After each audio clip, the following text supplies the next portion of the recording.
တချို့လူတွေကအိမ်အသစ်တစ်လုံးကိုဝယ်ပြီးပေမဲ့လည်းအဲ့ဒီအိမ်ဝယ်လိုက်တဲ့အတွက်ပျော်ရွှင်ရမယ့်အစားတော့ကရောက်ရတာမျိုးတွေကျမတို့တွေ့ဘူးတယ်အဲ့ဒါဘာကြောင့်လဲဆိုတော့ဒီအိမ်ကိုကိုက overprice ပေးမိတဲ့အခါမှာနောင်နာတွေရပြီးတော့မပျော်နိုင်တာဖြစ်တာပါအဲ့တော့ဒီနေ့ဗီဒီယိုမှာတော့အိမ်တစ်လုံးကို overprice ပေးခြင်းကနေမှရှောင်ရှားနိုင်အောင်လို့ဘာတွေလုပ်ရမလဲဆိုတဲ့အချက်၃ချက်ကိုရှင်းပြပေးမှာဖြစ်ပါတယ်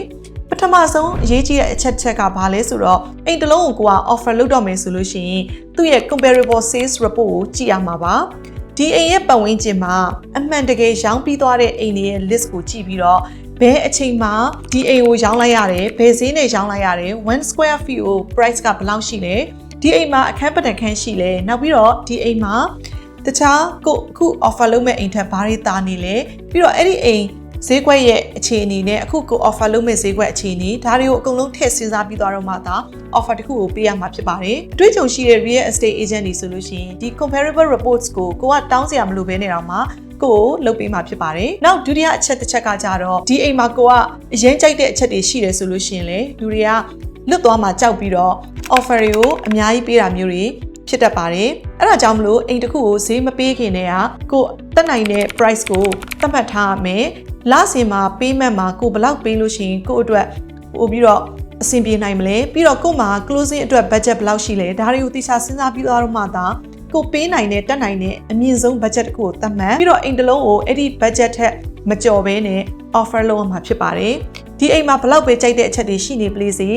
တခြားကိုယ့်ရဲ့အလုံးနဲ့ပဲနီးနီးကလေးတွေကြောင်းနေပဲနီးနီးဒီလိုအချက်တွေရှိနေပေမဲ့လည်းကိုယ့်ရဲ့ budget ကိုမကျော်ဘဲနဲ့ offer လုပ်မယ်ဆိုတဲ့ဆုံးဖြတ်ချက်ရှိထားမယ်ဆိုလို့ရှိရင်ကိုကဒီဈေးပိုပေးရခြင်းကနေမှကာကွယ်နိုင်ပါတယ်နောက်ဆုံးအချက်တစ်ချက်ကဘာလဲဆိုတော့ဒီအိမ်မှာရှိတဲ့အလှပနဲ့ပတ်သက်တဲ့အသေးအဖွဲပစ္စည်းလေးတွေကိုကိုကအာရုံစိုက်တာပါအိမ်ထဲမှာရှိတဲ့မီးဆိုင်ကိုကြိုက်တယ် kitchen ထဲမှာရှိတဲ့ island ကရမ်းလှတယ်နောက်ပြီးတော့ဒီအိမ်ရဲ့တခြားဒီ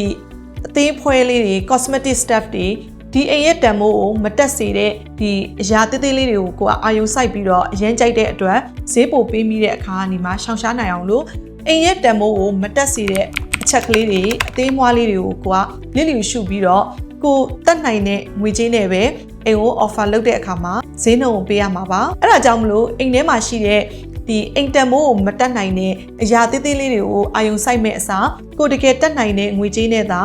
အိမ်တစ်လုံးကို offer လုပ်တင်ပါတယ်ဒီအချက်တွေကိုလိုက်နာမယ်ဆိုရင်တော့အိမ်တစ်လုံးကို offer ပေးတဲ့အခါမှာ overprice ပေးခြင်းကနေမှကိုယ့်ကိုကာကွယ်နိုင်မှာဖြစ်ပြီးတော့အိမ်ဝယ်ပြီးတဲ့အခါကျရင်လည်းအမှန်တကယ်ပျော်ရွှင်မှုကိုရရှိနိုင်မှာပါ